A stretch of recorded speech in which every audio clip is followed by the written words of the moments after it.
if I could have all of the New Hampshire AFL-CIO executive counselors and former counselors please join me at the front of the room here, please.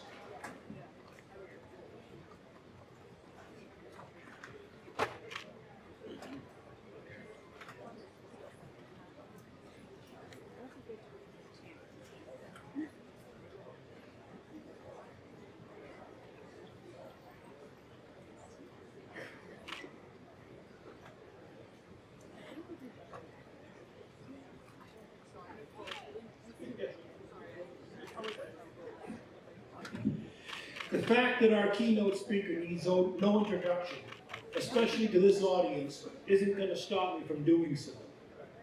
From her first election to the New Hampshire State Senate in 1990, Jean Shaheen has been a dependable friend of organized labor.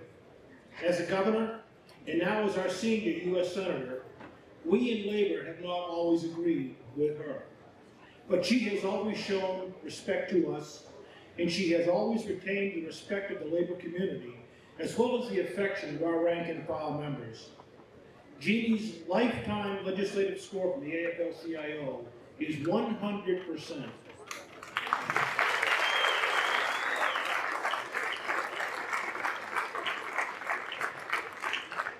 She is the first female U.S. Senator in New Hampshire history.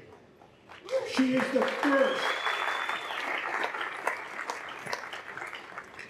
the first female governor in New Hampshire's history.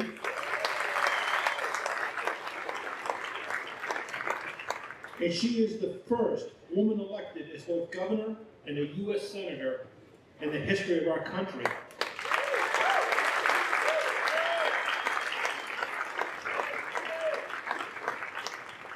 So it is my great pleasure here this morning, on behalf of the affiliated unions of the New Hampshire AFL-CIO, to officially endorse for re-election this true and valued member of the labor family. Brothers and sisters, please join me in welcoming our great senior senator from the great state of New Hampshire, our friend, Jean Shaheen.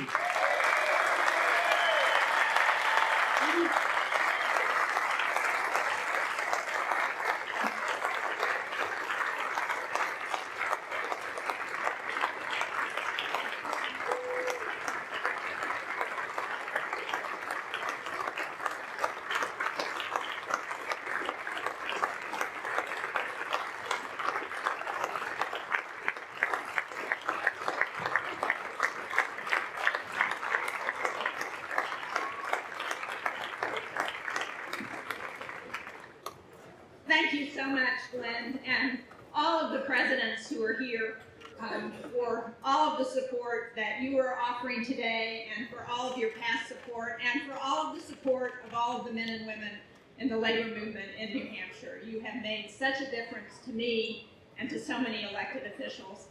So I am truly honored by this endorsement. And, you know, to have an AFL president who quotes Kipling is pretty impressive, right?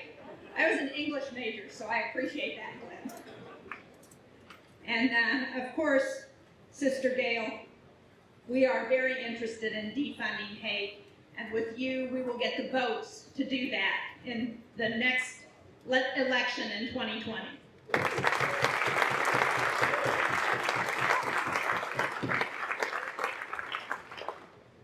So I am thrilled to be here with all of you today as we celebrate the accomplishment of the labor movement and honor all union members who have fought and who continue to fight every day for working men and women in this country. The labor movement has changed the course of American history. It put a stop to child labor, gave us the 40-hour work week, gave us the weekend, and created the middle class in this country. And it's no coincidence that when union membership was at its peak, the share of national income going to the middle class was also at its peak. Our challenge today is to figure out how we rebuild the middle class in a way that provides the commitment and the resources that all of you have been working for. I am proud to be part of a New Hampshire delegation that works every day for the men and women of this state and of this country. And I want to recognize my wonderful colleague, Maggie Hassan.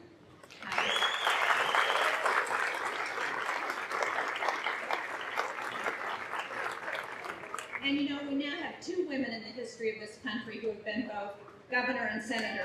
Of course, Maggie is the other one.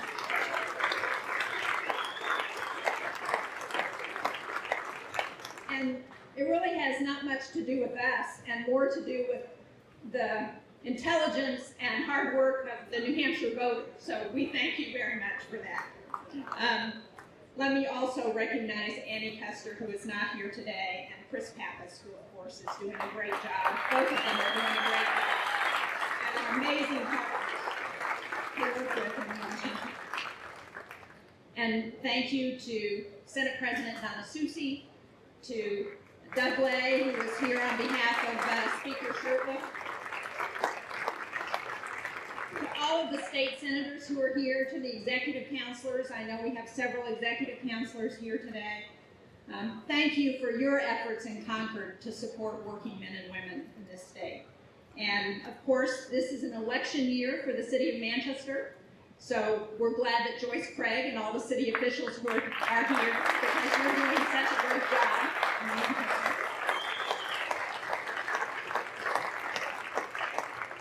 And I know we have representatives of almost all of the Democratic presidential candidates who are here this morning. Thank you all for being here and for the work that you're doing to organize on behalf of your candidates and to get people to the polls. We're going to need your help.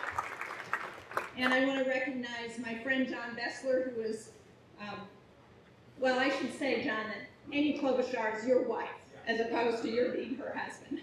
But John is here. And we know that no matter which Democrat gets the nomination, that they're going to be multiple times better than the current man who's sitting in the White House right now.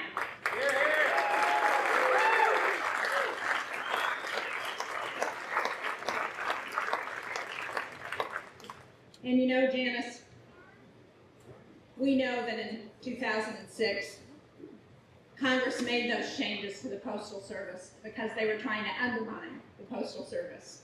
And what we need is to really reform the Postal Service, but not to privatize it. Because, as Janice pointed out, it's one of the few federal agencies that's actually enshrined in the Constitution.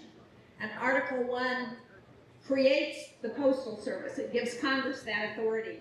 And our founding fathers did that because they understood how important it was that we communicate with each other across state lines, that we're able to connect in ways that make such a difference to people across New Hampshire and across this country. And we cannot let the Postal Service go under. We cannot let it get privatized. We cannot let this president sell the Postal Service.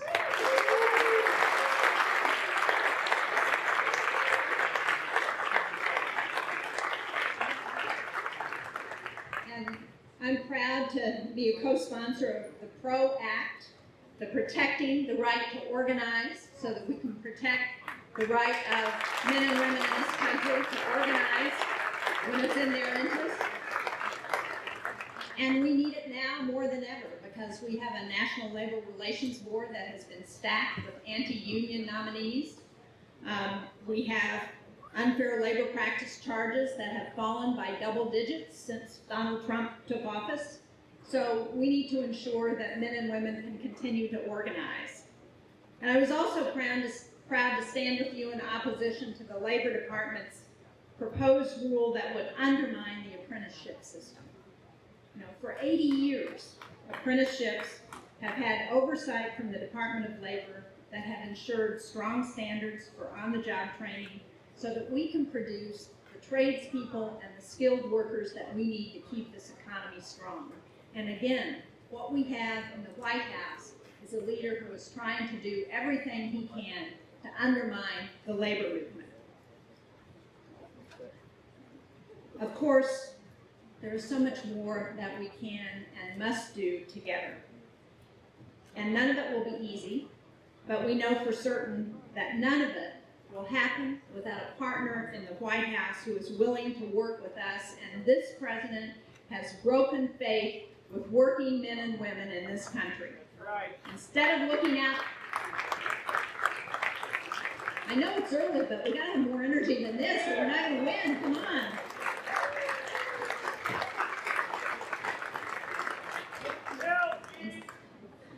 Absolutely. We need to all give them help, right? Instead of looking out for working families, this president is looking out for the biggest corporations, for big oil companies, for pharmaceutical companies, for Wall Street hedge funds. What we need to be doing is investing in the middle class. And there is no better example of where this president's priorities are than the Trump tax bill, which has been a giveaway to the wealthiest, paid for by burdening future generations with a $1.5 trillion addition to our national debt. Just think what we could be doing with that $1.5 trillion. We could be investing in America and in the middle class in a way that we need to keep this country strong in the future. We should be investing in our infrastructure, in our roads and bridges, in our water systems, in our wastewater systems, in our broadband. We need to make sure that kids in Pittsburgh, New Hampshire have the same access to broadband and online advantages as kids in Pittsburgh, Pennsylvania.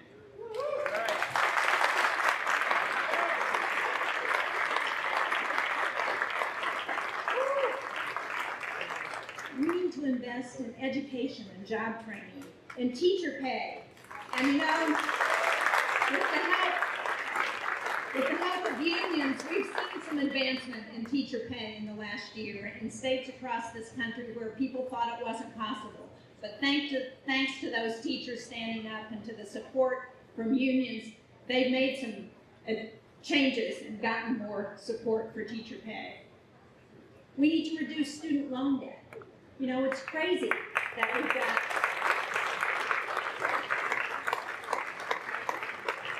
crazy that you can get a mortgage on a house for 3 or 4%, and yet you're paying 8 or 9% interest on student loan debt. That doesn't make for a strong next generation. We've got to reduce that interest on student loan debt so young people can go out, they can get married and buy houses and raise a family and get the jobs that they want. That's important to this country.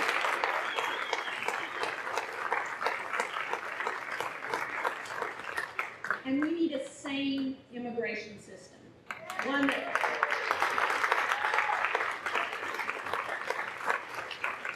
recognizes that we can secure our borders and still value the contributions that immigrants have made for the entire history of this country and are still making in America. And of course, the issue that I hear most as I travel around New Hampshire is about health care. We need to recognize that every American should have a fundamental right to health care that's quality care and that they can access it when they need it for themselves and their families.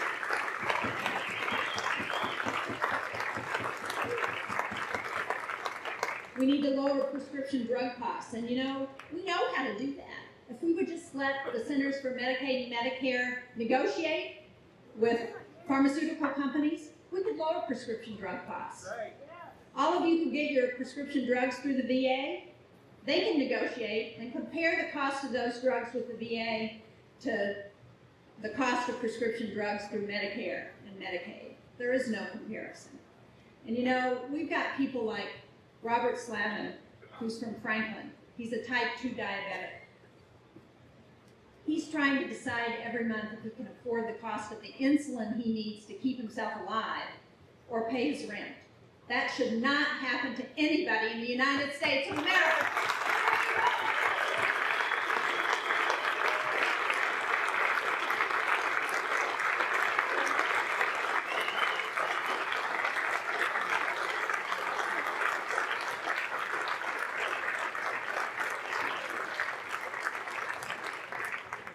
And of course, as Mayor Craig pointed out so well last week, we need to work together to continue to address our opioid epidemic in the state, to make sure that the state is working with local communities like Manchester, that we at the federal level are working to get the resources you need to ensure that we can continue to address substance use disorders, because the opioid epidemic, cocaine, meth, all of the drugs that are coming into this state have done so much to devastate so many families and communities in New Hampshire. And we've got to continue to fight back. And I am proud that working with our delegation in Washington, we were able to increase the amount of money that New Hampshire gets for state opioid response grants, which is what we've done. That's how we created the Doorway program, the hub and spoke. We went from $7 million in 2017 to $34 million this year, and we're going to continue to fight to keep those dollars so we can continue to fight this epidemic. Now, while we've been working hard in New Hampshire, and so many of us in Washington, to try and address health care that's affordable for all Americans, what we have in the Trump administration is a White House that is in court as we speak, trying to repeal the Affordable Care Act in its entirety. And imagine what that's going to mean if they are successful in getting rid of the Affordable Care Act. We will go back to the situation where people couldn't get coverage if they had pre-existing conditions, where if you were a woman, you paid more because you were considered to be a pre-existing condition, where we didn't have support for substance use disorders because it wasn't covered, because we didn't have essential health benefits to make sure that mental health coverage and substance use disorders were covered. We cannot let that happen. It's just another example where this president has broken faith with the American people and with our future and what we need to ensure a strong America in the future. Yeah. So,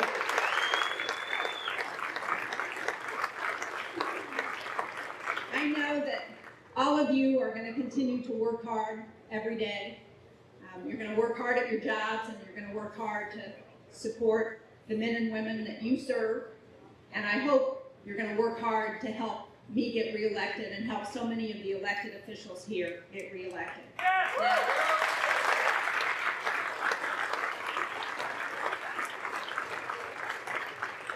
I don't know who my opponent's going to be yet, but we know there's some pretty scary people in this race. It might be former House Speaker Bill O'Brien. All right, I like that. It might be Donald Trump's former campaign manager, Roy Lewandowski.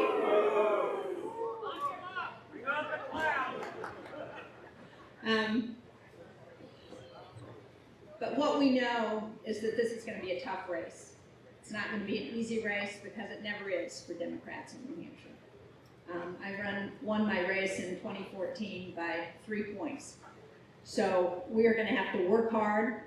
We are going to have to knock on doors. We're going to have to make phone calls. We're going to have to reach out to everybody in our networks on social media and let them know what's at stake in this race.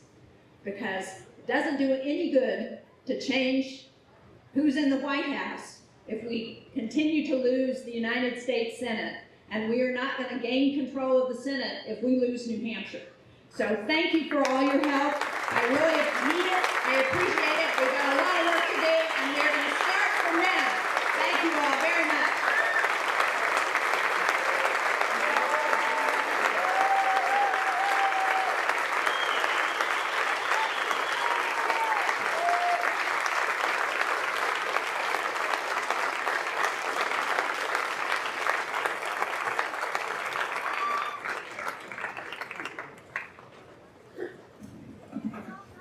That was awesome. Thank you, Senator.